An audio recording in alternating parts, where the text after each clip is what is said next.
Fun fact sur Panthéon, le dieu de la guerre, et non pas Atreus du coup, il a été tué par Atrox. Ça c'est dans la biographie de Panthéon. Atrox lui a planté son épée à travers le torse et ça a tué la manifestation de la guerre. La constellation de la guerre a disparu dans le ciel. Mais avec la ruine, Viego, en fait, il a ramené Panthéon à la vie. Le dieu de la guerre, la manifestation de la guerre, qui avait pris possession du corps de Atreus, il a ramené Panthéon à la vie.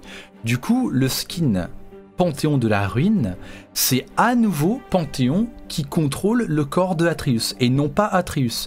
Atreus, il se retrouve à nouveau prisonnier dans son propre corps, comme au début quand il s'est fait posséder par la manifestation Panthéon. Et une fois que Viego a été vaincu à nouveau, cette version pervertie du dieu de la guerre a à nouveau disparu. Et Atreus, il est parti en quasi-dépression et il s'est dit je prends ma retraite, j'arrête tout. Et il est rentré chez lui et en fait il a croisé la veuve de son ancien meilleur ami avec qui il est monté sur le mont Targon et qui est mort sur le mont Targon. Et elle l'a fait revenir à ses sens. Il a dit tu peux pas abandonner, tu peux pas, je te l'autorise pas, tu dois nous aider, les Solari et les Lunari sont en train de se foutre sur la gueule, c'est le bordel à Targon. Donc tu reprends ton flambeau, tu te remets au combat et c'est après ça qu'on voit justement Panthéon qui est en train de gravir le mont Targon pour aller affronter Léona dans la cinématique de l'appel. Fun fact sur Xanthé. Xanthé et Topé, c'était un couple de chasseurs de Nazuma extrêmement efficace. Xanthé au corps à corps, Topé à distance. Globalement, ils réussissaient à peu près toute leur chasse jusqu'à ce qu'ils se retrouvent confrontés au Bakai, lion cobra, que Xanthé a affronté des dizaines et des dizaines de fois. Xanthé, lui, ne voulait pas admettre la défaite et il a un petit peu genre continué à foncer tête baissée pour l'affronter de force brute. Mais Topé, lui, il s'est dit il faut se calmer, il faut se poser, il faut réfléchir un petit peu, faire de la stratégie. Ça n'a pas plu à Xanthé, ils se sont disputés, ils sont séparés et Topé il est parti. Et pendant encore très longtemps, Xanthé il a continué de s'entraîner vraiment genre jour et nuit pour affronter le monstre en question. Et quand il a enfin réussi, c'était en fait grâce à Topé, parce que Topé il avait trouvé l'astuce. Il fallait mouiller la créature dans l'eau, l'armure de la créature, donc sa peau, elle devenait plus faible et elle ne se régénérait plus. Dans la cinématique de sortie de Xanthé, on le voit qu'il l'emmène jusqu'à une cascade et qu'une fois qu'il est dans la cascade, le monstre ne se régène plus. Et après tout ça, Xanthé et Topé se retrouvent dans un village beaucoup plus loin. Bien plus tard, une fois que Xanthé il est devenu genre la fierté de Nazuma et tout ça, en fait Topé il est parti dans un autre village. Topé s'est même marié et en fait il se retrouve pendant que Xanthé se bat contre des soldats de Xerath il me semble. Il me semble que c'est Xerath, c'est possible que ce soit Azir mais je pense que c'est Xerath. On va dire que c'est Xerath, on va dire que je m'y connais et que c'est Xerath. Il est en train de se battre contre genre 30 soldats de Xerath. Il s'en sort plutôt bien mais il commence à galérer et sur la fin du combat en fait il y a des flèches qui tombent du ciel et c'est Topé et ses soldats à lui qui sont venus pour aider Xanthé. Et donc ils se retrouvent, ils mangent un couscous ensemble et ils discutent de ce qui leur est arrivé depuis qu'ils sont séparés. C'est très joli, très sympa. Fun fact sur Mordekaiser, actuellement, là, tout de suite, son armure, elle est enfermée sous le bastion immortel. C'est le blanc qui l'a caché là. Son armure, elle est littéralement suspendue par des chaînes au-dessus d'un énorme vide, dans un endroit qui est connu que par le blanc et les hauts placés de la rose noire. On l'apprend dans une histoire où en fait le blanc elle est en train de convertir quelqu'un pour faire partie de la rose noire, mais ça a une conversion un petit peu bizarre. En gros, cette personne devient une espèce de coquille vide pour que le blanc puisse l'utiliser. Elle crée un doublon d'elle-même qu'elle peut transformer pour prendre l'apparence de ce mec. C'est un petit peu étrange. Quand le mec arrive à cet endroit, il voit l'armure et il comprend en fait le secret derrière la puissance du bastion immortel et il est effrayé. Les gens à Noxus, ils connaissent Mordekaiser, ils connaissent la légende de Mordekaiser, mais ils sont pas au courant que l'armure de Mordekaiser est contenue sous le bastion immortel, entre les mains de Leblanc. Potentiellement, c'est grâce à ça qu'elle empêche Mordekaiser de revenir, mais c'est pas sûr. Parce que dans le lore de Mordekaiser, on sait qu'il n'a pas tout de suite envie de revenir. Il se prépare. Sous-entendu qu'il pourrait revenir s'il en avait envie, mais il ne le fait pas. Alors, fun fact sur Ashe, et sur son arc. Ça se base pas forcément sur des histoires, ça se base surtout sur des dialogues qu'il y a in-game dans League of Legends et dans Legends of Runeterra entre Swain, Taric et Lysandra qui parlent à Ashe. Dans son lore d'origine, l'arc de Ashe, elle l'avait trouvé dans le tombeau de Avarosa, qui est une des sœurs de Lysandra. Dans le nouveau lore, on voit dans un comics qu'elle le trouve sur un ancien champ de bataille. Donc enfouie sous la glace, elle arrive à extirper l'arc d'un ancien champ de bataille, et donc pas du tombeau de Avarosa. Donc ce serait potentiellement pas l'arc d'Avarosa. Il y a Swain dans ses phrases qui dit à Ashe qu'elle a potentiellement menti sur les origines de son arc. She claimed it was the Frost Queen's grave. They believed her. Et il y a Taric aussi qui suggère que c'est une arme qui soit infusée de magie céleste du mont Targon. That bow is of the stars, as is its mistress. Et dans les histoires de Lysandra, on apprend que la seule des 3 sœurs qui eut une interaction avec le royaume céleste et donc avec Targon, c'était Serilda et non pas Avarosa. Lysandra, quand elle parle à Ashe dans Legends of Runeterra, elle l'appelle la Pretender, donc la menteuse, elle la traite de menteuse en gros, qui suggère que l'arc n'appartenait pas à Avarosa. Donc en soi, cet arc est censé avoir appartenu à Avarosa, Ashe est censé être la descendante ou la nouvelle réincarnation de Avarosa, mais en réalité, est-ce que c'est le cas? Est-ce que c'était l'arc de Serilda? On sait pas. Ce sera peut-être une lignée de quête dans le MMO un jour, ou peut-être qu'ils feront une histoire qui éclaircit tout ça. En tout cas, c'est un petit mystère pour le moment. C'est pas forcément une incohérence, c'est plutôt un mystère.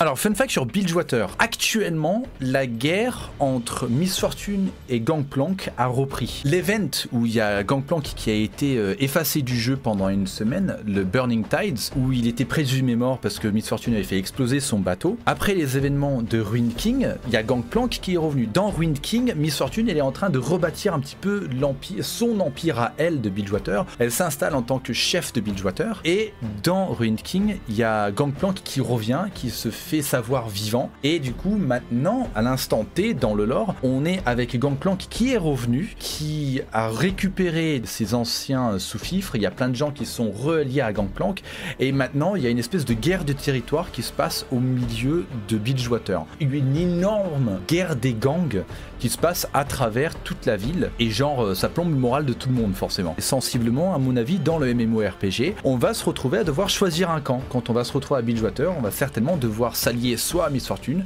soit à Gangplank et ça c'est cool. Je suis con, on me demande un fun fact sur Bilgewater et j'ai oublié de parler de l'avancement génial qu'il y a eu sur le serveur Minecraft de Runeterra. Bilgewater, ça devient très très joli, ouais. Il y a des gens qui ont bien bossé sur Bilgewater et je vais lancer une campagne de recrutement pour nous trouver des builders pour aider à terminer le projet parce que il faudrait que ça avance. Fun fact sur Rakan, et comme tous les fun facts sur Rakan, il va y avoir une petite partie sur Xayah aussi. Dans leur mission de rétablir l'équilibre magique dans Ionia, où ils essayent de casser toutes les barrières magiques que les humains ils ont mis en place pour empêcher la magie de s'étendre de manière naturelle à travers Ionia, en fait Xayah elle y va de manière très bourrin. Elle s'en fout de faire des victimes humaines dans ce qu'elle fait. Quand ils pètent une de ces barrières, un Kilnon ça s'appelle, ça fait un déversement de magie, comme un barrage d'eau qui se casse et qui arrive sur les villes et souvent il y a des morts dans les villages humains à côté. Et Xayah elle fait confiance à vraiment aucun humain. Pour elle, c'est à cause de eux qu'il y a toute cette magie qui a été bloquée et c'est à cause de eux qu'ils doivent se battre. Mais Rakan, il fait quand même confiance aux humains parce qu'il a passé plus de temps avec eux. C'est d'ailleurs en dansant pour des humains que Xayah et Rakan se sont rencontrés. Rakan était en train de faire une danse pour des humains et Xayah elle s'est dit quel con lui à se mélanger avec les humains, il fait honte au Vastaya, etc. Et en fait Rakan lui il se permet de faire confiance à certains humains et essayer de les sauver, tout ça, et petit à petit il convainc Xayah d'en faire de même, voire même potentiellement un jour se lier d'amitié avec certains humains qui eux aussi luttent contre l'ordre des ombres qui utilise ces Kilnons à des mauvaises fins. Zeri a sauvé les parents de Echo, notamment après la ruine. Il y a énormément de choses à réparer à travers Zone. Il y a pas mal de séquelles dans les différents quartiers de Zone. Et comme toujours, les barons de la chimie, ils en profitent. Et ils ont commencé même à kidnapper des gens pour les faire travailler dans des usines. Et Zeri, elle se retrouve à... Zeri est informée d'une usine où il y a des gens qui sont retenus prisonniers contre leur gré pour travailler dedans par un baron de la chimie. Elle se rend là-bas et elle arrive à libérer tout le monde. Elle fait un gros carnage. Et parmi les gens qu'elle a libérés, il y a les parents de Echo. Et à la fin, Echo et Zeri se rencontrent. Et Echo lui dit, en fait, les gens qui gèrent cette usine, c'est après moi qu'ils en voulaient. Donc merci d'avoir fait le boulot à ma place et surtout merci d'avoir sauvé mes parents. Et c'est le début d'une grande amitié, j'imagine. Voilà, voilà. Triple fun fact sur Yorick, Eloy et Viego. Après les événements du jeu Ruined King, Viego il a été enfermé dans une espèce d'amulette. Et il y a Eloy qui cherche une manière de détruire l'âme de Viego. Et elle a l'idée d'aller voir Yorick sur les îles obscures. Selon les dires à Bilgewater, c'est quelqu'un qui s'y connaît bien au niveau des âmes et des artefacts et des anciennes îles bénies. Et en fait, elle se ramène avec l'âme de Viego dans sa poche jusqu'aux îles obscures. C'est toute une aventure. Elle le rencontre enfin. Et il y a Yorick qui lui dit qu'une bonne façon de détruire l'âme de Viego, ce serait de carrément la jeter dans un volcan.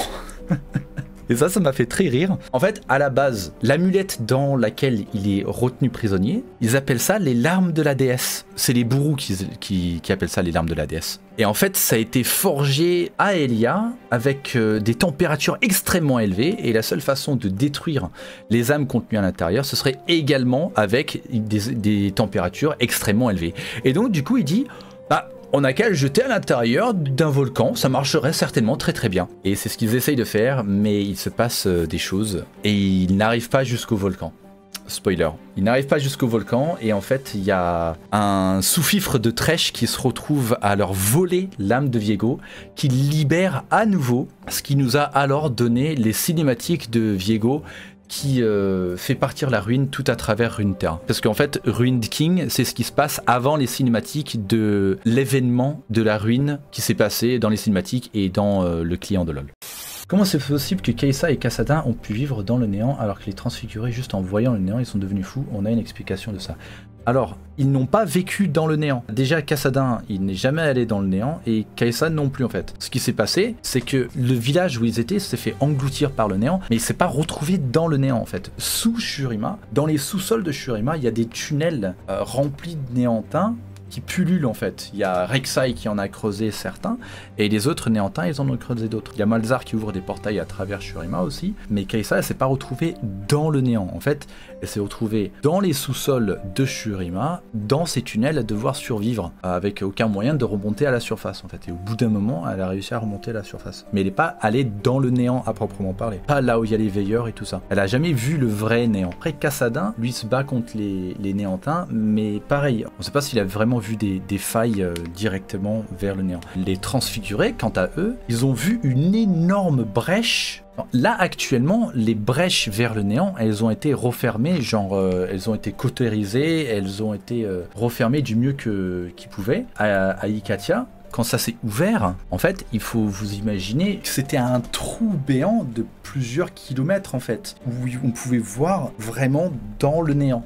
Et les transfigurés, ils ont plongé leur regard directement dans le néant. Et ça a été refermé par la suite. Et ils y ont été confrontés pendant des années et des années. La lutte, la guerre contre le néant, c'était très très long. Donc c'est pour ça aussi que ça sont pas devenus fous instantanément. C'est à force en fait. Ils ont vu des horreurs et c'est pendant longtemps que ça leur a tordu l'esprit. Belveth, elle est sous Shurima dans la cinématique où elle est avec Kai'Sa. Exactement. Elle est sous Shurima.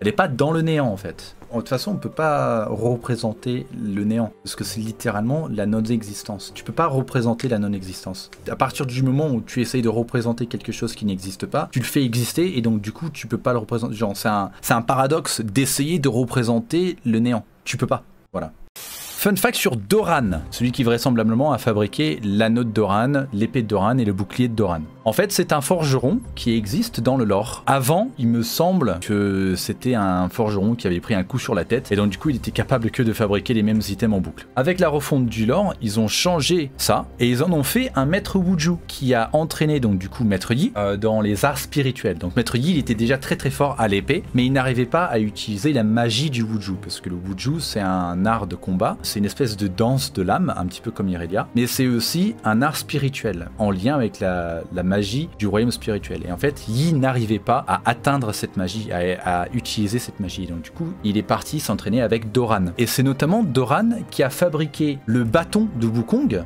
qu'il a donné en cadeau à Maître Yi, que Maître Yi a gardé pendant longtemps, avant de ensuite donner ce bâton à Kong au moment où il est devenu Wukong. Donc c'est Maître Yi qui a donné le surnom Wu, qui veut dire maître en fait, Maître Kong.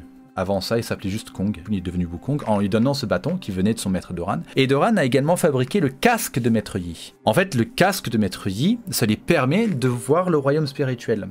Ça fait comme une espèce de kaléidoscope. Il y a une histoire où il en parle, où il met son casque et en fait, il médite. Et avec son casque, il arrive à voir différentes facettes de la réalité. Il arrive à apercevoir qu'est-ce qui est en train de se passer dans le royaume spirituel. Et c'est justement quand il se rend aux ruines du village Wuju, où il voit que les esprits ils sont encore torturés à cause des armes chimiques de Singed qui ont tout cassé. Il voit ça grâce à son casque et grâce à sa méditation et sa capacité d'atteindre le royaume spirituel. Voilà.